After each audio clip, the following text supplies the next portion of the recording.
I got a question I want to answer. How do we win back Trump voters? We need them. My answer, no, we don't. We don't need them. Mathematically, we don't need them. Those of you that have watched me for a while, I'm sorry, they've heard this before. 75 million voted for Kamala. 77 million voted for Trump. 90 million people did not vote. 90 million is way more than 77. We don't need to convince any Trump voters. I think that's a losing battle. The only reason I think you should try to convince Trump voters is if you want to have them in your life. I don't. I could care less if Trump voters are in my life. And every once in a while I do reach out to them via these videos, but for the most part I don't care. I care about the 90 million people who did not vote. I want them to understand what's happening. I want them to get off the couch in the midterms and go vote. I want them to care. And so that's what we have to do. But say we can convince the brainwashed to vote for something else. Say that's possible. I think very easily the Democrats really need to stop filleting corporations and come back to the working class. And I'm saying that as a person who has never been a part of the working class. I'm very privileged white lady. I care about the working class because my husband is from the working class.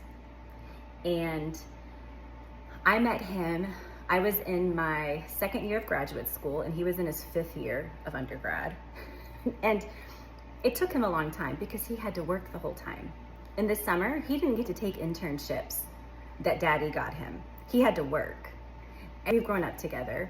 And each step of the way, I've just looked at him and been like, the way you're doing this is like so much harder than the way my friends did it. And my friends are doing it. Like we watched friends start businesses because their parents gave them a handful of cash. And it made me mad for him. Now he is very successful. Now he's brilliant and he's an incredibly hard worker. But it took too long, in my opinion, to get to where he is. I still think he's underpaid for what he produces. And he's a diehard capitalist. But Bernie Sanders is correct that the Democrats abandoned the working class. And I don't blame people for voting for Trump, except this tiny little thing. He lied. He told you he was going to do things. And we said, no, he's not. Look at his policies. And y'all were like, oh, but he said he was. And I don't know, I trust him. And why? The Washington Post literally published a story about the over 40,000 times he lied in his first administration. In the UK right now, where he is, they are producing a show that goes over every one of his lies. Not everyone, I don't know. They're doing a collection of lies. He's a liar. He's a liar, and I cannot believe anyone listened to him. And I understand it because my father, who lives next door, so I point, is a narcissist.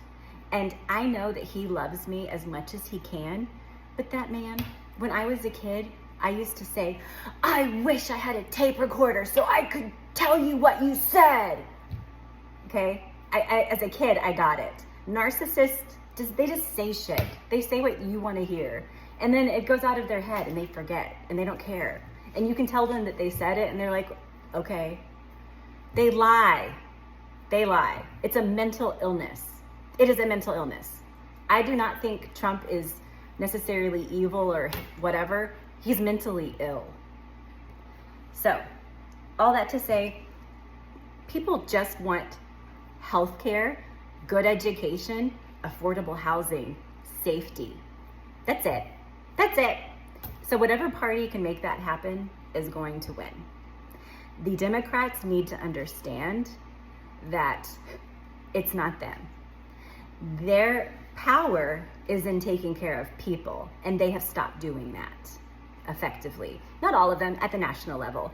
I will say the Democrats in Texas, those people kill themselves trying to fight for us. And it's unfortunate that instead we have conspiracy theorists.